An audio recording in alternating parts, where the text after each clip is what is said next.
They said I was crazy, that I was just a bitter man with old blueprints and broken dreams. But when you see your own land, your father's land, covered in houses that don't belong there, you stop caring about rules. You stop fearing fines. And you start planning. Because when I pulled that lever that night, the neighborhood finally learned who really owned the ground beneath their feet. Hey everyone, welcome back to HOA Stories. I'm Mark Reynolds, 48 years old, civil engineer, and apparently the HOA's biggest nightmare. I live just outside a small town in Tennessee, where peace and rules come with a monthly fee. If you've ever dealt with power-hungry HOA boards, you know exactly what kind of war I'm about to tell. So hit that subscribe button. And if you truly hate HOAs, comment BOHOA below. Let's show them we're not scared of their letters and fines. Share this with a friend who's ever been bullied by a board, because this story is about how one HOA built 35 homes on the wrong land. Mine. That's how this story begins. And it ends with me, standing in the rain, watching water swallow their perfect little paradise. But let's not jump ahead. You need to understand what this land means, and how a piece of dirt can carry more history than the people who walk on it. I grew up here. Maple Creek, Tennessee. Quiet, polite, fake smiles behind white fences. My dad used to say, "This land feeds you, son. You take care of it. It'll take care of you." And for decades it did. Then he passed. And after the funeral, I became the only Reynolds left on the old 60-acre lot. It wasn't much, part forest, part dry pond, part dam uphill that fed the whole lower valley. We never touched that dam. Dad said, "Never play with nature's locks unless you're ready to drown with it." I didn't know that advice would turn into prophecy one day. For years, I kept the land quiet. No trespassing signs. No drama. No HOA. Just me and my tools. Until one morning, I heard engines. Deep, growling engines that didn't belong. I walked out with my coffee mug still in hand. And there they were. Yellow bulldozers, trucks, concrete mixers, carving up my hill like it was free dirt. I waved, trying to ask what the hell they were doing. A man in a neon vest shouted over the noise, "Site prep for Maple Creek Phase 2. HOA expansion, buddy. You might want to clear out this site soon." HOA expansion. I didn't even live in their community. My house sat just outside their official boundary. That's why I loved it.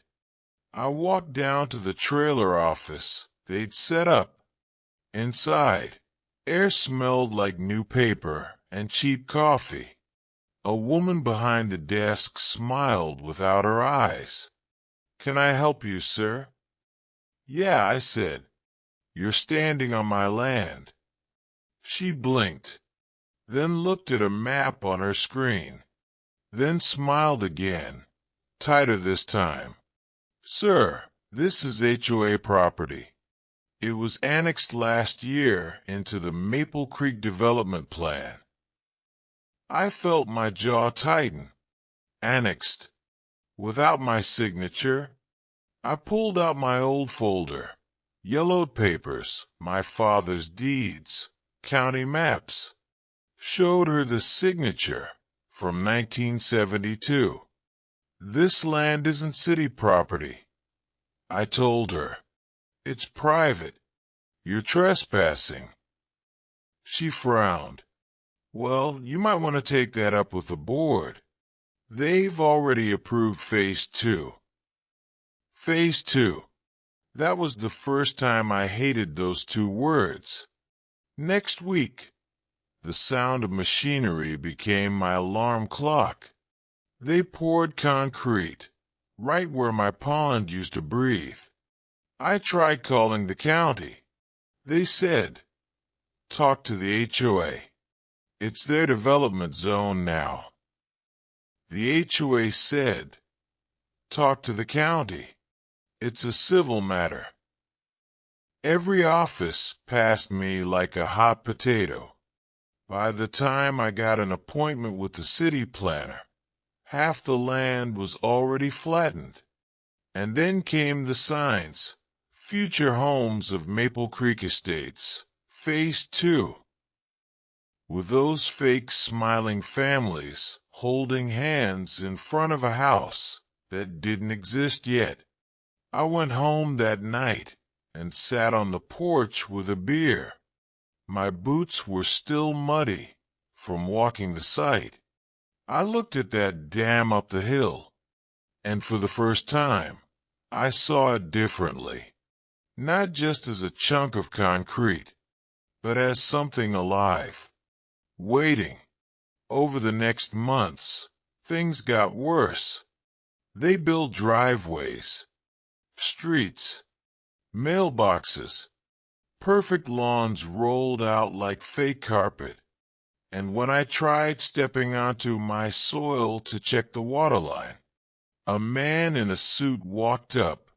He said he was the HOA president, Richard Langford.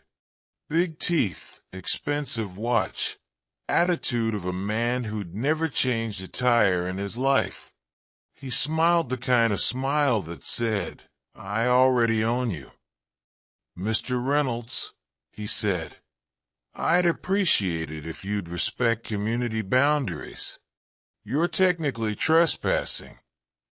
I laughed in his face. "You built on my land." He tilted his head, smug. "Our records disagree." Then he handed me a violation notice for unauthorized presence within the HOA perimeter. Imagine that. Getting fined for walking on your own dirt. I remember the paper crumpling in my fist. I didn't say anything, didn't shout, didn't curse, because sometimes silence scares people more than words. Langford looked uneasy for the first time. He muttered something about legal action and walked off. That night, I drove up the hill to the dam. It was raining. I watched the water slide down the concrete face. The sound was heavy, deep, constant, like the earth was breathing slow anger. And in that thunder, I swear I heard my father's voice. Never play with nature's locks unless you're ready to drown with it. Weeks passed. The neighborhood started filling up. Families moved in. Children played on what used to be my fishing path. Their sprinklers hissed over my grass. Their dogs dug into my soil. And me, I got letters, fines, warnings. The HOA sent a certified notice saying I could not access the restricted zones of Phase 2 without authorization. Restricted zones. They used that phrase like it meant power. I hung the letter on my fridge, right next to my dad's photo, just as a reminder of who actually belonged here. One evening, I saw Langford again. He was walking a group of new homeowners around, giving them a community tour like a real estate preacher. When he noticed me by the fence, he waved politely. then said loud enough for everyone to hear, "Oh, don't worry about him, folks. That's just the old farmer who refused to sell. You know how some people are about change." Everyone laughed. I didn't. Later that night, I wrote something in my notebook. 2 words. Just 2. Open it. A few days later, another storm rolled through. I stood by the window, watching raindrops crawl down the glass. The power flickered once, then steadied. The dam was silent, but I could feel the weight building, the soil remembering, the roots shifting under those shiny new driveways. They'd built over history, over warnings, over water that had nowhere left to go. That's when it hit me. They didn't just steal my land. They stole its balance. And sooner or later, nature always collects its debt. So tell me, if you were standing where I stood that night, watching the rain fall heavier by the minute, would you call a lawyer? Or would you wait for the dam to speak for you? The next morning, the rain hadn't stopped.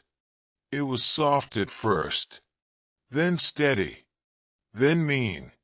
You could hear it tapping the tin roof, like an old clock, reminding me time was running out. I sat on the porch, coffee going cold, watching that new neighborhood below me shimmer with puddles. Every driveway was slick and perfect, every mailbox shining, every fake smile hidden behind curtains. But they had no idea what rested a mile uphill. No idea that the same rain watering their roses was filling my father's dam. By noon, I got another letter. Certified again. Notice of property violation. Section 8, paragraph 3. This one said my exterior drainage systems were posing a potential risk to community landscaping. Landscaping. They built homes on a floodplain and blamed me for drainage. I laughed so hard I almost tore the paper. Then I pinned it to the fridge, right next to the first one. The wall was starting to look like a trophy board. Each letter another reminder that they didn't own fear. I did. Later that week, they called for a community hearing. Langford himself knocked on my door, wearing that same smug grin and a raincoat that looked like it cost more than my truck. "Mr. Reynolds," he said, "we'd like you to attend the HOA meeting this Friday to clear some confusion." I stared at him. Confusion? He nodded. Yes, about the property boundaries, the water flow, and the constant complaints about, well, your presence. I sipped my coffee and smiled. "Sure, I'll come." He smiled wider. He thought I was backing down. But you can't reason with people who think owning a clipboard means owning the world. Friday night came. The HOA meeting looked like something out of a bad courtroom show. Rows of bored neighbors, plastic chairs, coffee so we could confess under pressure. Langford stood up front, reading from his folder. And as for the unresolved issue regarding Mr. Reynolds' property encroachment, I interrupted. "It's not encroachment if you built on my land." Gasps. Whispers. One woman muttered, "He's the guy from the old farm." Langford smiled, fake as ever. "Mr. Reynolds, let's be civil. The board has records that clearly. I stepped closer. What records? I checked the county office. There's nothing filed about a purchase or annexation. Nothing. He blinked. Someone from the back asked, "Is that true?" Langford stammered, "Well, there must be." "There's not," I said. "You all built 35 homes on private property. Mine." The room went quiet, and for the first time, I saw fear flicker in his eyes. After that meeting, things changed. They stopped sending letters, stopped waving when I passed, but they started watching. Cars slowing down near my driveway, strangers taking photos of my gate. I'd wake up and find orange flags near the property line, survey markers. Someone was trying to remap the boundaries. Again, I took pictures of everyone, documented every visit, every shadow that didn't belong. They thought I was just an old man losing his mind, but I was counting the days, because the forecast said what I'd been waiting for. Heavy storms ahead. The night before the rain came, I drove up the hill, flashlight in hand, boots sinking into the mud. The dam looked old but strong. Cracked a little, yes, but stubborn like me. Water pressed hard behind it, loud, restless, like it was remembering where it used to run. I brushed the moss off the old sign. Property of Reynolds family, 1954. Still there. Still mine. I ran my hand over the cold steel gate. You could feel the vibration of the water. Hungry to move. I didn't open it. Not yet. But I wanted to. I stood there in the drizzle, thinking about my dad, about how proud he was of keeping this place alive, and how disappointed he'd be seeing strangers walk their designer dogs across it. Maybe that's what broke me a little. Not the land, not the houses, but the disrespect. When I got back home, lightning flashed across the sky. Thunder rolled slow, deep, angry. The kind of storm that doesn't ask permission. The kind that reminds people paper doesn't control water. I sat by the window, watching the rain fill every gutter, every yard. They built too close. I told them years ago. But the HOA doesn't listen until the fines stop working. And that night, something inside me snapped quiet. Not rage, not madness, just calm. Because when you've warned people again and again, and they keep laughing, eventually you stop warning. You start waiting. I walked out on the porch and looked down at their lights. All 35 homes glowing like nothing could touch them. Children asleep. TVs flickering. Lawns perfect even in the storm. But I saw it. The water rising slow behind their backyards. Dark and silent. I whispered, "You built your homes on my memories." And the rain whispered back, "Then let me wash them clean." That night, I barely slept, because once the water remembers its path, it doesn't forget again. So tell me, if nature gave you a second chance to take back what was stolen, would you let it flow? Or hold it back, just to stay the good guy? The storm came harder than anyone expected. Wind howled through the valley, like a warning too late to hear. Lightning split the sky, bright enough to turn the night into truth. I stood at my window, watching water slide off the hill, racing down toward the new homes below. The HOA called it Whispering Pines Estate. Cute name. But tonight it was whispering something else. Screams of gutters, crying drains, the sound of nature laughing at concrete. By morning, I had 8 missed calls. 3 from numbers I didn't know, 2 from the county office, and 1 from Langford. His voicemail was panicked. "Mark, this is Langford. We have flooding issues near the lower lots. You need to check your property immediately." My property. Now he called it mine. Funny how fast ownership changes when water starts moving. I pulled on my boots, drove up the hill through the rain. The dam was full, to the edge full. The old concrete trembled under the weight, every drop pressing for freedom. I stood there, soaked through, staring down at their shiny little rooftops. And for a second, I felt guilty.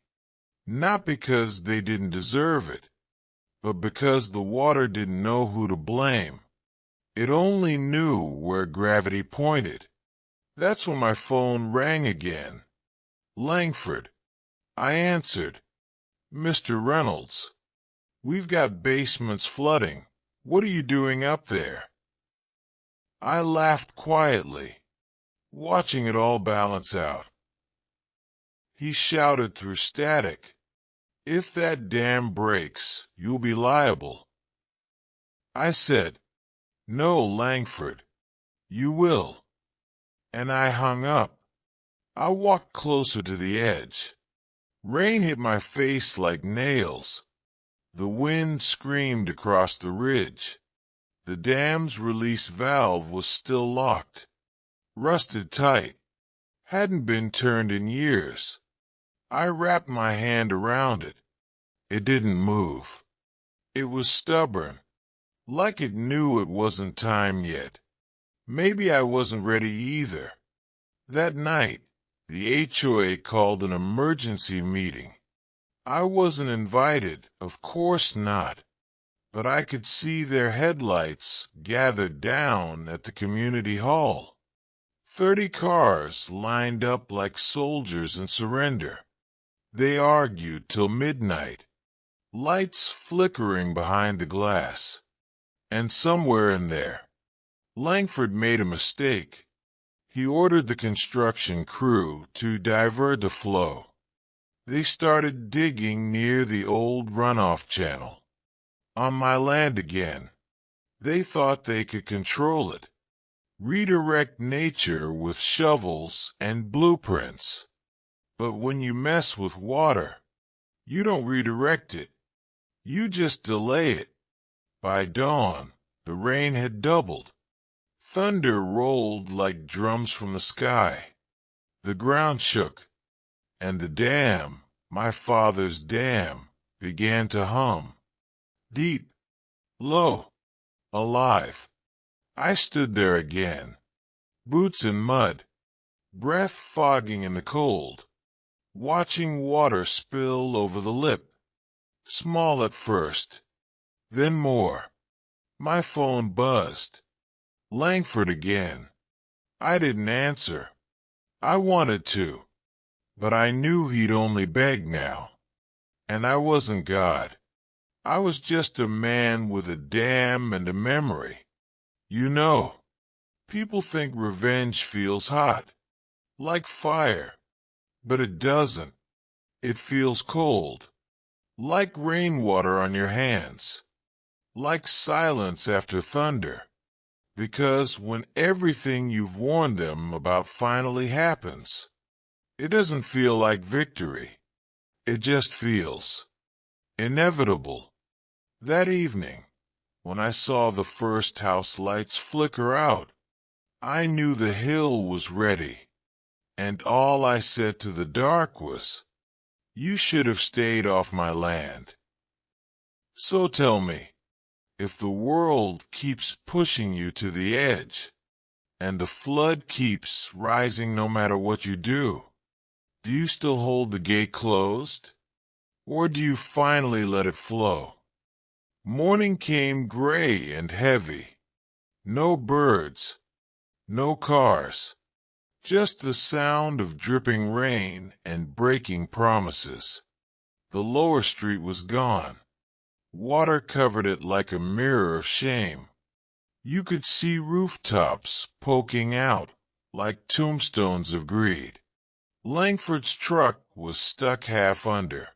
He stood on its hood yelling into his phone. Suit drenched, tie hanging like a surrender flag. He looked small from where I stood. So small it almost didn't seem fair. I didn't break the dam. I just opened what they sealed. Let nature remember its path. The water rushed out slow at first, like it was thinking. Then it found speed and anger. It carved through the half-built driveways, lifted their fancy mailboxes, tore down the HOA sign. Whispering Pines welcomes you. The sign floated by my boots like a broken promise. Neighbors from the old side came running, phones in hand. Some filmed, some screamed. One woman shouted, "You did this." And I looked at her, calm as the flood behind me, and said, "No, ma'am, you all did. Because they all voted, they all signed, they all ignored, and now they all watched." By noon, the county trucks came. Sirens, megaphones, people in vests yelling about evacuation. They told me to leave. I told them, "I've been leaving for years," and walked back to my porch, coffee in hand, boots muddy, watching what justice looks like when you don't need a lawyer. Water found its way everywhere, under their fences, through their perfect lawns, into their beautiful rules. And for the first time, the HOA had nothing to say. No violation forms, no warnings, just silence, and the slow sound of everything evening out. So tell me, when the system drowns in its own arrogance, is that revenge, or is it balance finding its way home? The water stayed for 3 days, didn't rush out, didn't dry fast. It lingered, like memory, like proof. They called it a natural disaster on the news. Funny word, natural. There was nothing natural about what they did to my land. But I didn't correct them, didn't speak to reporters, didn't open the door when the county came knocking. I just sat on my porch, listening to frogs move back in, hearing the land breathe again. At night, I walked to the dam. The moonlight bounced off the water, the valve still half open, still humming softly like an old secret. I touched the cold metal, and for the first time in years, I felt peace. Not joy, not victory, just stillness. The kind you get when the noise finally stops. Langford's house was gone, washed off its shiny little foundation. He moved out of state. Some said he'd sue me. He never did. Maybe he understood. Maybe he saw that I didn't destroy anything. I just restored what was mine. Now when people drive by, they see a lake, not a neighborhood. Kids fish there, birds nest there, and the sign they put up reads, "Reynolds Lake, no trespassing." And I laugh every time, because that's all I ever wanted. Just space and silence. So tell me, if taking back what's yours feels like revenge, does that make you the villain? Or just someone who finally stopped saying yes? It's been 5 years now. The dam still stands. The lake still shines. And the HOA is just a story people whisper about. They call it the Great Whispering Flood. Some say it was karma. Some say it was sabotage. I say it was balance. Because when people push too hard, for too long, the world finds a way to push back. Sometimes I walk the edge of the lake at sunset. The air smells like pine and wet dirt, the same smell my father loved. He used to say, "Water remembers its home, son, even when people forget." He was right. There's peace here now. Kids play where driveways once were. Frogs sing where lawns used to shine. And every sound feels earned. I built a small cabin near the ridge. No rules. No inspections. No board meetings telling me what color my mailbox should be. Just wind and water and quiet. One afternoon, a stranger came by, said he used to live down there. He asked if I ever felt guilty. I looked at the lake, watched a ripple move across its surface, and said, "Every day, but I also sleep every night." Because guilt is heavy, but silence weighs less. And sometimes, when the moon's full and the water glows silver, I swear I can hear the sound of the HOA's old meetings. Their laughter, their votes, their voices swallowed by the current. And I smile, because justice doesn't always need noise. Sometimes it just needs a little flow. So tell me, if peace comes only after the flood, was it destruction, or was it finally freedom?